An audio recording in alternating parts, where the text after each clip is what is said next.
Welcome back to my channel. This is Sri Radha Debroy, your sociology educator. So today we will be covering part 3 of our MCQ series, and if you haven't watched part 1 or 2 already, the link will be provided in the screen. Please do check it out. Now these are my basic academic details, and if you haven't subscribed to the channel already, please subscribe and press the bell icon so that you are notified every time I upload a new video. The first question we have is, which among the following is not a feature of village community? A. Joint family, B. Heterogeneity, C. Religion, D. Neighborhood.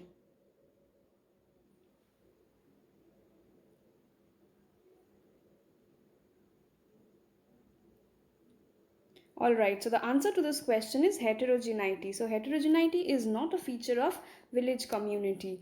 So basically you will see that a village community is composed of people who think alike. So they have common sentiments, common feelings and beliefs. So basically they are homogeneous in nature. So in this case heterogeneity will not be a feature of village community. The next question we have is, who is the author of Deschooling Society? So who has written the book Deschooling Society? Emil Durkheim, Ivan Illich, Kingsley Davis and Krishna Kumar.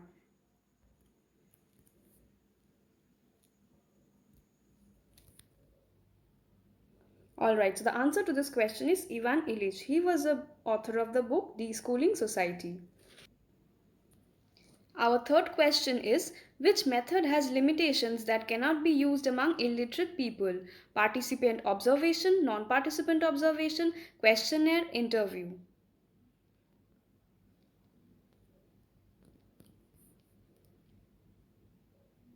Alright, so the answer to this question is questionnaire.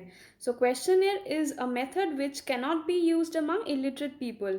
So a questionnaire is basically a set of questions which are written in a piece of paper and given to the respondents so that they can fill up the answers.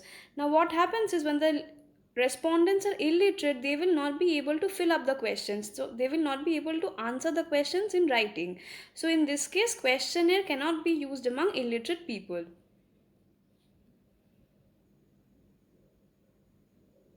So the next question is, when did G.S. Ghurye write Scheduled Tribes? So when was the book Scheduled Tribes written by G.S. Ghurye? 1939, 1949, 1963, 1973. So you can think of the answer now.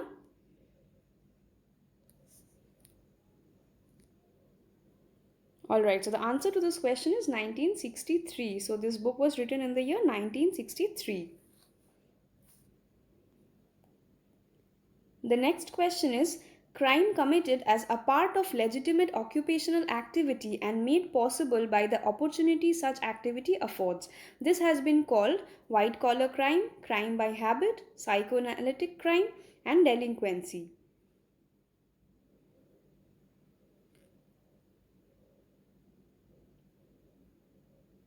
Okay, so the answer to this question is white-collar crime.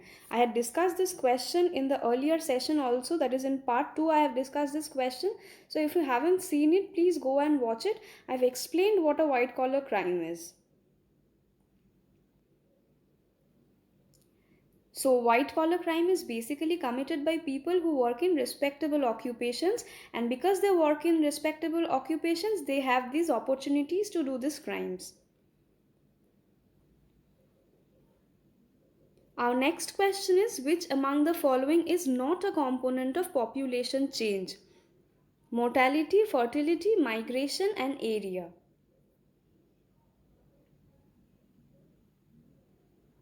Alright, so the answer to this question is area. So you will see that while mortality, fertility and migration directly affect the population dynamics, area has nothing to do directly with population change. So basically area is not a component of population change.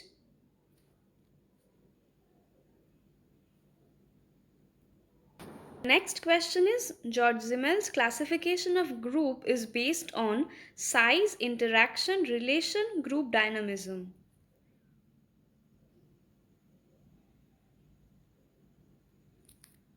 Okay, so the answer to this question is size. So Simmel's classification of group is based on size.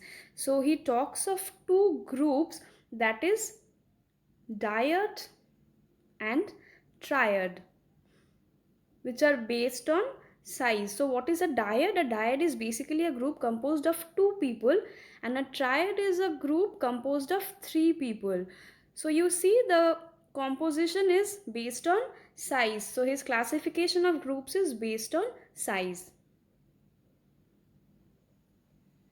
The next question is, who among the following does not belong to the German school of sociology? Herbert Spencer, Georg Simmel, Max Weber, and Ferdinand Tonnies.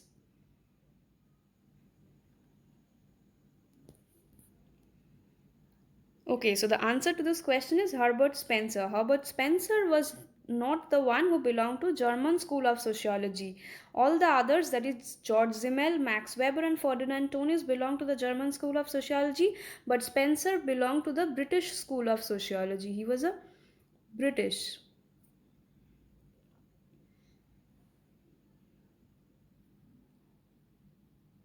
The ninth question is, with whom is the concept of social fact associated? Emil Durkheim, Karl Marx, Marcel Mauss, and Max Weber.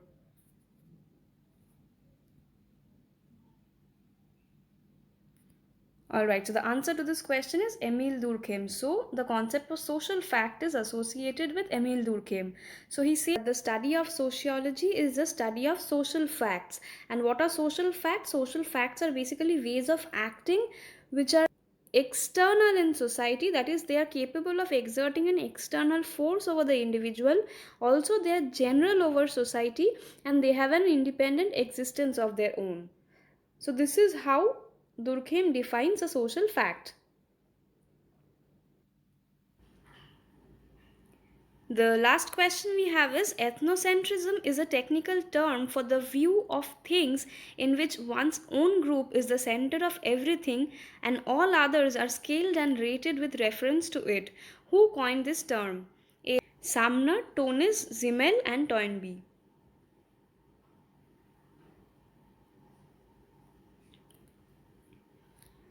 Alright, so the answer to this question is Sumner. He was the one who coined the term ethnocentrism. So, ethnocentrism is a concept in which one's own group becomes the center of everything. So, we basically tend to judge all other groups with reference to our own group values. So, in this case, what we do is we tend to judge all other groups and stereotype all other groups according to our own group values. So when there is too much of ethnocentrism, we start judging all other groups and stereotype all other groups. So there is basically a tendency to have a prejudice against all other groups. So with this, we end today's session of MCQs. Now people, please comment down below how many answers you got correct. And if this video was helpful, please do not forget to like, share and subscribe. I'll see you in my next video. Till then, keep shining.